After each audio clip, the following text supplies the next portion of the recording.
Quand on l'a appris, disons qu'il y a des murs de J-POC qui ont volé. I see him struggle day after day. La dystrophie musculaire, c'est plus complexe, je pense, qu'on peut le penser, tu sais. All of a sudden, my middle boy's just, he's gonna die before he should.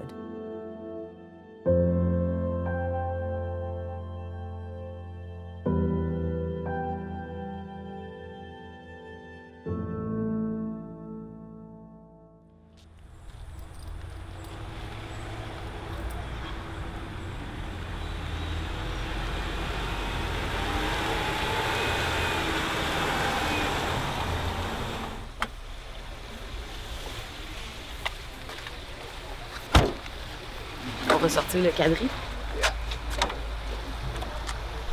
T'as pas l'air, Anakin? Je vais le mettre dans le jason.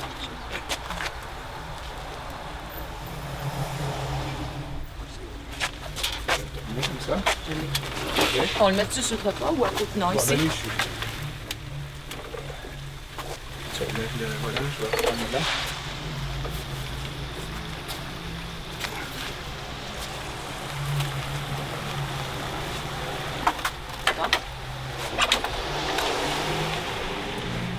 Oh, monsieur, vous avez mis votre beau chapeau? Ouais.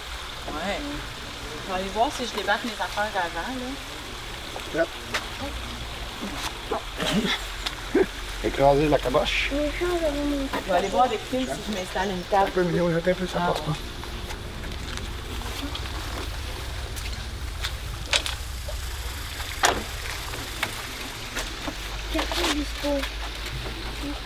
Là, mon gars, fais attention s'il y a bien des voitures ici, là, mais... Il y a personne qui passe ici.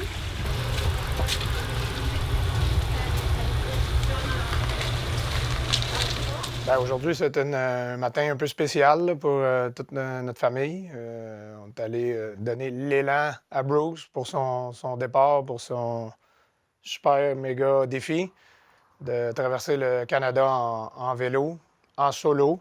The reason I'm doing this is for a patient of mine, Anakin Lacasse. The last year has been a very, very difficult one for Anakin. His DMD's progressed quite significantly in the fact that he's not been able to use his legs as much as he ever was. He's lost the ability to walk any great distance. He's really struggling to be able to maintain the power through his legs, and you can see it's beginning to affect him both physically and mentally as well. He can't run around with his friends like he used to be able to do. He can't walk with his family like he used to be able to do. He's in a wheelchair more and more often now. D'avoir un enfant qui a la dystrophie musculaire, c'est déjà un gros défi. Là, c'est le défi d'une vie. Étant donné que c'est une maladie rare, maladie orpheline, bien, on est un petit peu tous pris au dépourvu là, quand on a le diagnostic. Là, on ne sait pas trop où se lancer. Il y a pas de... Oui, il y a des ressources, mais elles sont assez limitées, puis c'est tout le temps assez vague, tu sais. Puis il y a beaucoup de gens, malheureusement, que après un diagnostic d'un enfant qui a la dystrophie musculaire, ben, qui s'effondrent. Tu sais, des familles qui s'effondrent, les gens sont comme... C'est la fin du monde. On a eu le diagnostic en octobre 2013. Et puis, en mai 2014, avec mon amie Mireille, on a démarré ensemble la Fondation La Force.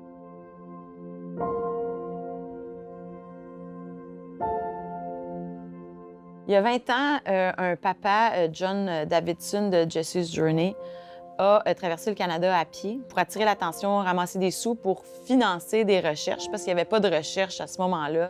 Et encore, 20 ans plus tard, c'est les parents qui ont des fondations, c'est un ostéopathe comme Bruce qui décide de traverser le Canada encore pour attirer l'attention sur le fait qu'ici, au Canada, on n'a pas de cadre d'approbation de traitement.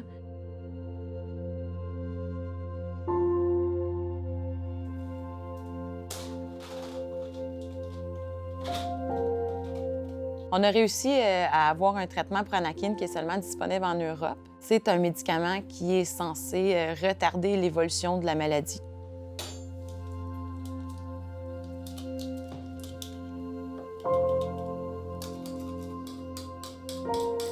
Au début, quand tu as le diagnostic, tu te retournes vite sur les solutions qui existent partout dans le monde. Tu te mets à chercher sur Internet. Alors, on avait trouvé que Ataluren était approuvé de façon conditionnelle en Europe.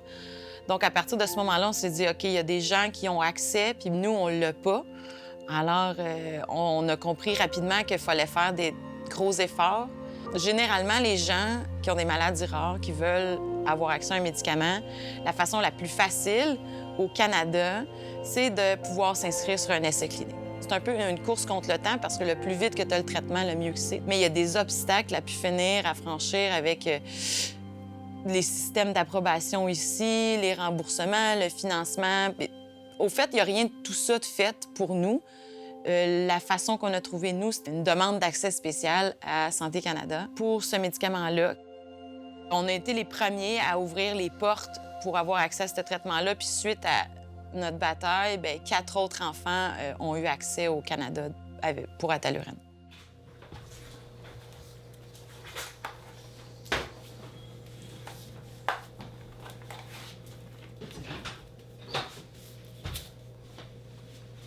C'est bon, même?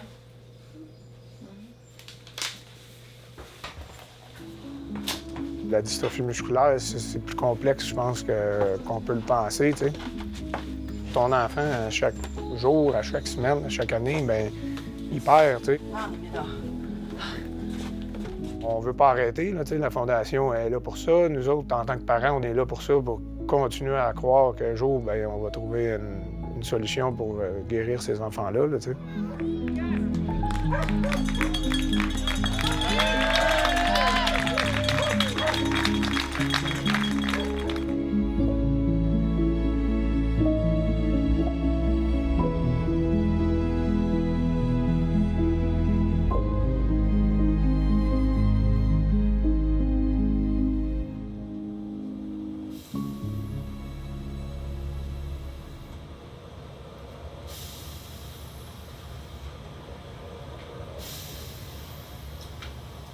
La maladie a été diagnostiquée, j'avais 5 ans. Je suis né quand même en 83. Les tests de dépistage n'étaient pas aussi avancés qu'aujourd'hui. J'ai trouvé ça très, très, très dur quand on l'a appris. Disons qu'il y a eu des murs de JPOC qui ont volé, parce que là, j'étais frustré de ça. J'étais en colère, en maudit après moi, si tu veux. La fois, je me trouve à avoir arrêté de marcher, j'avais 9 ans environ. Ouais, ça, c'était la perte de l'usage des bras. Il y avait de la misère à manger. Ça finissait que c'est nous qui le faisions manger. Il commençait, mais c'est nous qui terminions son repas là, à le faire manger. Carl est rentré dans ma vie, il y avait 9 ans et demi. Quelques temps plus tard, son père et moi, on s'est mariés. Vivre la maladie, c'est pas tout le temps facile. Carl a eu 3 opérations. Il y a eu la scoliose, il y a eu la trachéo puis une gastrostomie. La scoliose, c'est en ligne directe là, avec la dystrophie musculaire. Là. La trachéo, il a décidé de se faire faire après plusieurs grippes qui viraient en pneumonie. Puis il était tanné là, d'avoir de la misère à respirer. C'était vraiment difficile, là, comme l'adaptation à ce corps étranger-là, si on veut. C'est sûr que c'est ça aussi. Là. Puis, tu sais, l'apparence, tu sais, j'avais comme, je sais pas, j'aimais pas le fait que les gens voient ça. Là, mais... Il y a un respirateur au début qu'il y avait pour la nuit. Il a dû avoir son respirateur le jour parce qu'il avait de la misère à respirer. Que là, maintenant, il a son respirateur 24 heures sur 24. Avec le respirateur, bien, ça envoie l'air aux poumons, dans le fond. La trachée, c'est ça, c'est relié avec les poumons. Fait que, avec le respirateur, bien, ça me donne comme on pourrait dire, le boost d'air que je serais pas capable de prendre par moi-même. Le défi qu'on a au fur et à mesure qu'il avance en âge, si tu veux, bien là, c'est toujours s'organiser. À un moment donné, les bras ne marchent plus, donc tu es obligé de le faire manger. Tu es obligé de le laver, tu es obligé d'aller le coucher. Dans le fond, c'est on dirait un enfant de 2 ans qui dit qu'est-ce qu'il veut.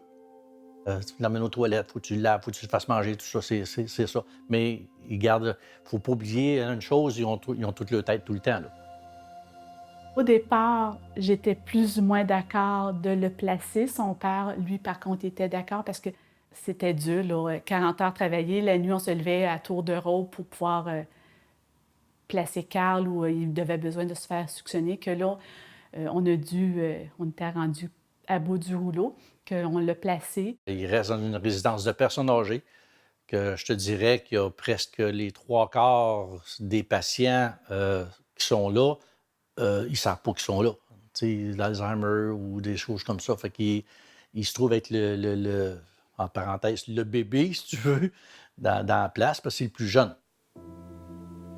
Quand on a appris, oui, pour la maladie de Carl, on a vu qu'il y avait des lacunes au point de vue du gouvernement. Oui, des médicaments, il n'y en avait pas. Il commençait à en parler de la dystrophie un peu plus, je pense, puis des recherches, il n'y en avait presque pas. Il y avait des lacunes. Au point de vue du gouvernement, je trouve que c'est long. Aujourd'hui encore, c'est très, très long. Il se développe certains médicaments que là, je suis peut-être un petit peu moins parce que Carl n'en a jamais pris, mais une jeune famille qui apprend que son enfant a de la dystrophie musculaire, aimerait bien ça être au courant un petit peu plus, je pense, des développements au point de vue des médicaments qu'il peut y avoir. Donc, le gouvernement devrait faire un petit effort, je pense, pour essayer d'améliorer les choses.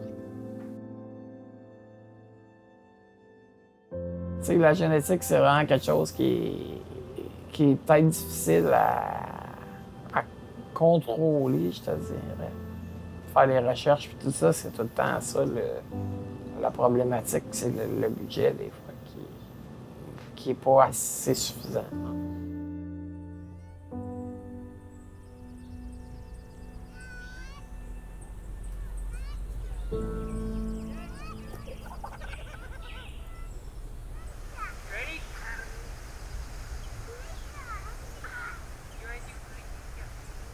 My name's Aaron Albert. I'm from St. John, New Brunswick.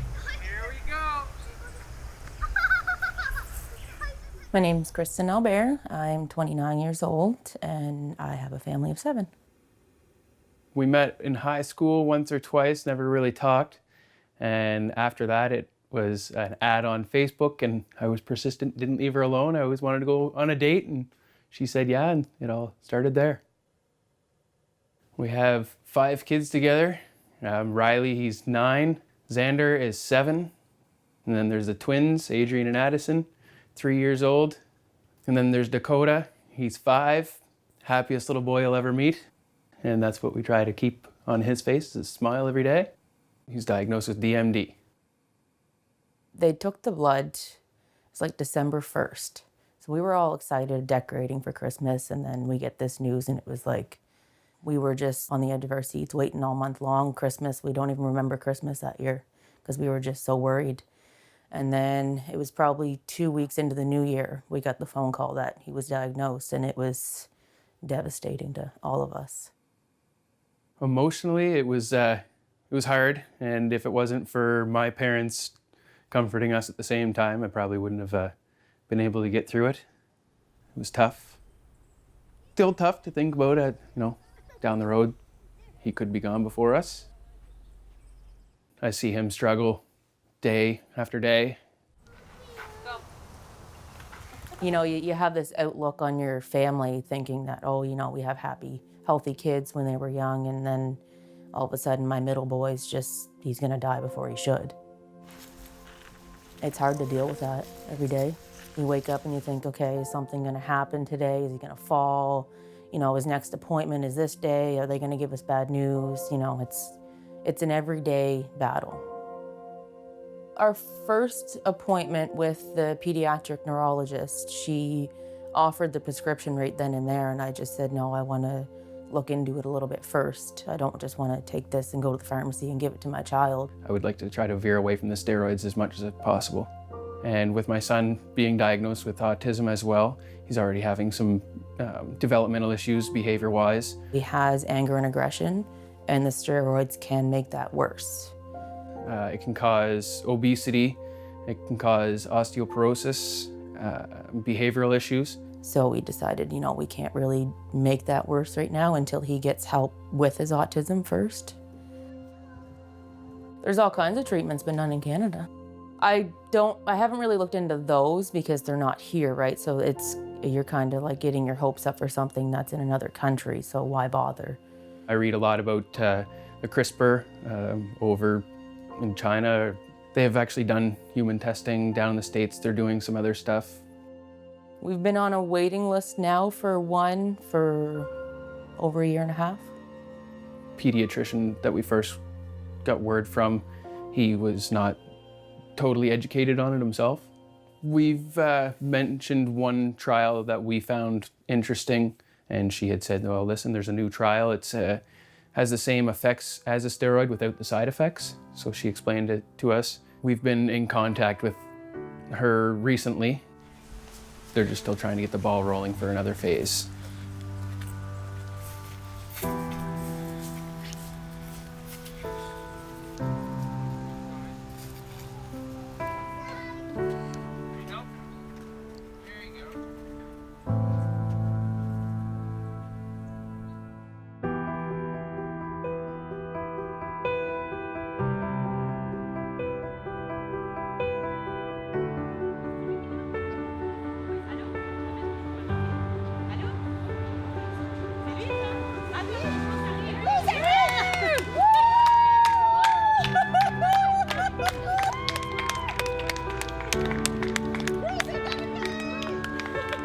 Salut! Ça va? En forme?